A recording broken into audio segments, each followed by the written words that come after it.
இலங்கை குடியுரிமை வைத்திருப்பதால் மற்ற நாடுகளுக்கு செல்ல தனி பாஸ்போர்ட் எடுத்து செல்வதாக தற்போது செய்தி வெளியாகியுள்ளது. ராஜீவ்காந்தி கொலை வழக்கில் குற்றம் சாட்டப்பட்ட முருகன் உட்பட 3 பேர் இலங்கை பயணம் மேற்கொள்ள உள்ளதாக அண்மை தகவல் தற்போது வெளியாகியுள்ளது. விவரங்களை செய்தியாளர் பூபாலன் வழங்க கேட்கலாம். பூபாலன், விவரங்களை பதிவு பண்ணுங்க.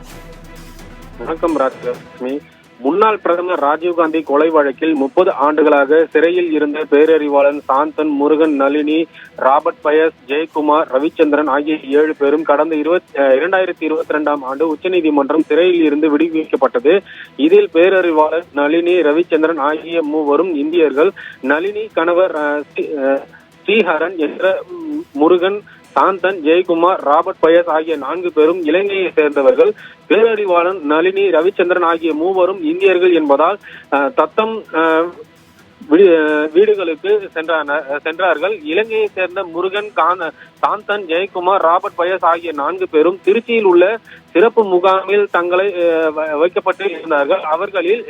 இவர்களில் உடல்நலக் குறைவு காரணமாக சாந்தன் உயிரிழந்த நிலையில் நளினி கணவர் முருகன் அடையாள அட்டை கோரி உயர்நீதிமன்றத்தில் லண்டனில் உள்ள மகளுடன் வசிப்பதற்கு விசா எடுக்க புகைப்படத்துடன் கூடிய அடையாள அட்டை வழங்கும்படி கடந்த ஜனவரி மாதம் மறுவாழ்வு இயக்குநர்களிடம் விண்ணப்பித்து இருந்தும் நிலையில் நடவடிக்கை எதுவும் எடுக்கப்படவில்லை. எனவே அடையாள அட்டை வழங்க உத்தரவிட வேண்டும் என்று நீதிமன்றத்தில் மனு தாக்கல் செய்து இருந்தனர். இந்த வழக்கு நீதிபதிகள் சுரேஷ்குமார், குமரேசபாபு ஆகியோர் முன்பு விசாரணைக்கு வந்தது. அப்போது முருகன், ஜெயக்குமார், ராபர்ட் பயஸ் ஆகியோருக்கு இலங்கை துணை தூதரகம் பாஸ்போர்ட் உயர்நீதிமன்றத்தில் தமிழக அரசு தெரிவித்து இருந்தது. 3 பேர் இலங்கைக்கு அனுப்பி வைக்க அனுமதி கோரி ஒன்றிய அரசுக்கு கடிதம் எழுதப்பட்டு இருந்த நிலையில் அனுமதி கிடைத்தவுடன் 3 இலங்கைக்கு அனுப்பி வைக்கப்படுவார்கள் என்றும் தமிழக அரசு தரப்பில் தெரிவிக்கப்பட்டது. இதனை பதிவு செய்து கொண்ட நீதிபதிகள் பாஸ்போர்ட் வழங்கப்பட்டுள்ள நிலையில் அடையாள அட்டை தேவையில்லை என கூறி வழக்கை தள்ளுபடி செய்தது. இந்த நிலையில் சென்னை மீனம்பாக்கம் பன்னாட்டு விமான நிலையத்தில் இருந்து கொழும்பு செல்லும் விமானத்தில் செல்ல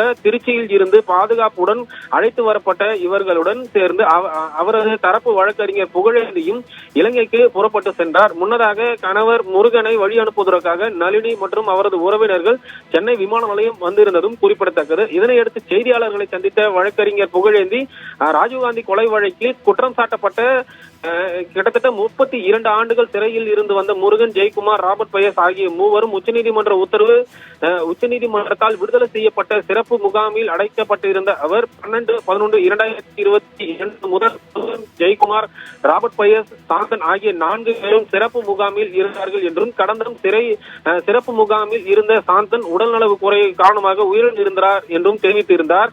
மேலும் மற்ற 3 தங்களது உடனடியாக விடுவிக்க வேண்டும் என கேட்டுக் கொண்ட ஆனால் அவர்கள் வெளிநாடு செல்ல பாஸ்போர்ட் வழங்காமல் இலங்கை துணை தூதரகம் இலங்கைக்கு செல்வதற்காக பாஸ்போர்ட் மட்டும் வழங்கி இருந்ததும் குறிப்பிடத்தக்கது. அதன் அடிப்படையில் இந்த 3 கிட்டத்தட்ட 35 ஆண்டுகளுக்கு பிறகு அவர்கள் தாய்மண்ணான இலங்கையை நோக்கி சென்று இருக்கிறார்கள் என்று தெரிவித்து இருக்கிறார்கள். ராஜலட்சுமி, 35 ஆண்டுகளுக்கு பிறகு முருகன், ராபர்ட் பயஸ், ஜெயக்குமார் இலங்கை செல்கின்றனர். விவரங்களை வழங்கியதற்கு நன்றி பூபாலன்.